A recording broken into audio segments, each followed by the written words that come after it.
Alright, man. Peace to the family. Now, I'm going to touch on a subject which, probably by the backdrop, you could tell what it is already. The discussion about Michael Jordan being the quote unquote greatest of all time is still a discussion that's being had today. Now, do I personally think that he is the greatest of all time? Yes, I do. I have my reasons, and I will lay them out. And you're free to disagree or agree with them. It is what it is. It doesn't really matter. I'm pretty sure even Michael Jordan has those same questions. He's been retired for a while now. There have been other players trying to take that spot. Kobe is one of them. LeBron James is another. But people make cases for different players. And that is just how people are. Regardless of the era you played in, if you were a very accomplished player, you will have people who will say that, okay, that person was the greatest. But let's touch on Michael. At the time Michael really rose to prominence, you have to understand that he was the most explosive, dynamic, and entertaining player of his day. He changed the paradigm of the game so much that as a shooting guard, he became a threat regardless of where he was. If he was outside of the arc, they would send people to double team him. If he was in the passing lane, he would be double teamed. If he was on the baseline, he would be double teamed. No matter where he was, he would get double teamed and triple teamed. And he was able to get those 6 championships being such a dominant player. Now I'm not gonna harp on the number of championships he got. I'm just gonna harp on the fact that he made basketball come into a new era of where it was so exciting to see somebody that was so talented and could bring his team, rally them regardless of how bad the team was doing. If he needed to drop 20, 30, 40, 50, whatever he needed to do to get that team to where it needed to be, he did it. And he was relentless about it. There was never a time where he was afraid to attack the basket, afraid to take the three. Regardless of what it was, Mike did it. Okay? And I'll say that I don't harp on the number of championships because, yeah, he did it in 2 three-peats, which was, it was spectacular in of itself. Having retired, and you can see the 45 jersey, came back to number 45, then transitioned back to 23. He was playing baseball for a while, as you can see to the left. I have the baseball jersey. Right, he played baseball, came back as 45, then went back to 23, and then he did it again. He did another three-peat, and let's just be honest. Mike was a caliber of player that he made the other people around him rise to the occasion, which is something that is very difficult for an athlete to do, let alone for himself, but to do it for other people around him is hard for someone to accomplish that. No matter who you threw at Mike, he would use them and win. It could be Bill Wennington, it could be Horace Grant, it could be Steve Kerr, it could be Brown, Luke Longley, Scottie Pippen, Dennis Rodman.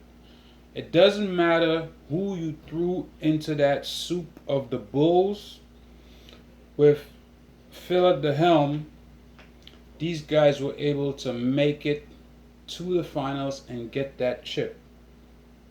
And that is what is so spectacular about him, because he stayed on the same team. He had Scotty with him. And, you have all these other players coming in and going. that yeah, they contributed, but if you see them playing throughout the course of the season, if you look at the tape, these guys are playing completely different by the time they reach the finals. It's like some of that killer instinct that Mike had, it passed on to them where they weren't afraid to take shots. They weren't afraid to attack the basket. They weren't afraid to take that three. And let's not just harp on his offense. Mike played deep.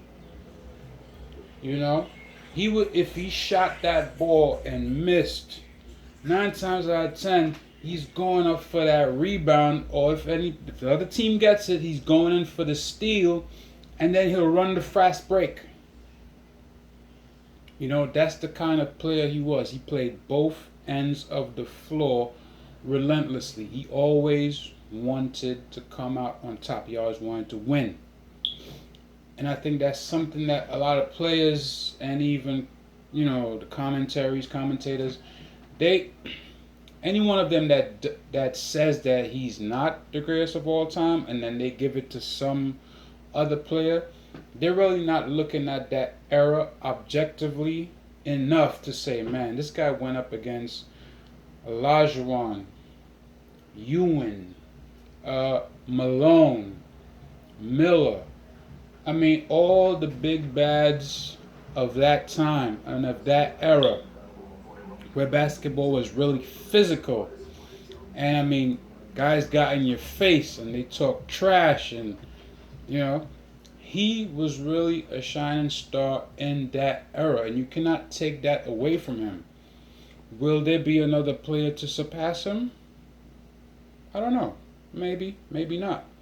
I mean, we're not even talking about shoe sales and the fact that I think I even saw a pair of J's on eBay for like 30 grand. His jerseys are expensive as hell. Sneakers are expensive. But at the end of the day, this man, he earned his reputation regardless of what you have to say about him. It's like I spoke to a guy one time. He said, "Oh, I don't buy Jordans because, he hasn't done enough for our people." And I'm like, really? He was a basketball player. What did you want from him? You wanted an SJW out of a basketball player. That's not his job. That was not his function. That was not his purpose. Now, there's stories out there about how Mike was a Monarch athlete or, MK Ultra athlete. Whether those can be substantiated or not, I don't know. It's possible. I mean, if you've ever looked into that stuff, you'll know that a lot of it is, the athlete or the person relies on cues or, verbal suggestions. And what they do is they optimize what their potential is by receiving those verbal cues or suggestions, or even hand signals. Who knows? I don't know. Is it true? Possible. I don't know. And it's alleged. So, can it be proved or not? I don't know. Maybe it can, maybe it can't. But then who cares?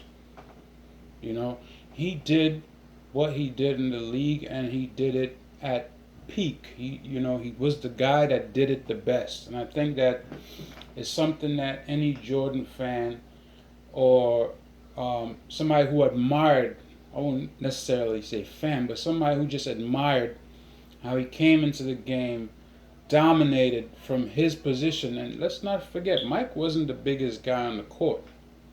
Okay, there was always guys way bigger than Mike, but he wasn't afraid to take it to anybody.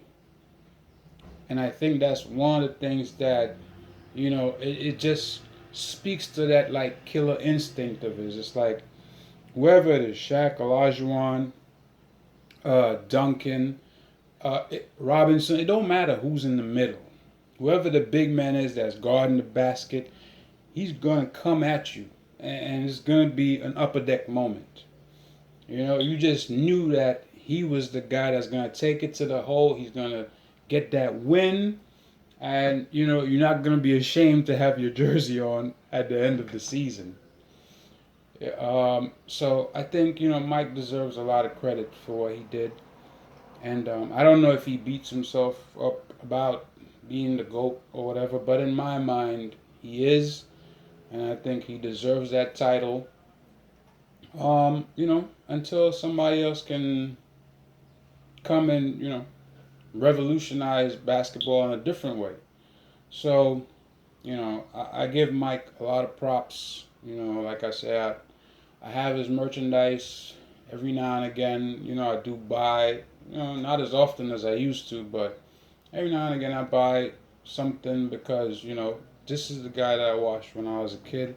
He's the one that inspired me out on the court to do what I do, did the things that I did, try the things that I tried.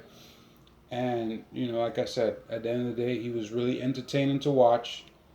All my friends that I grew up with, they love Mike and his game, and, it's undeniable to this day. So, Mike, I don't know if you ever get a chance to see this, but you deserve much props, man. All right? Peace.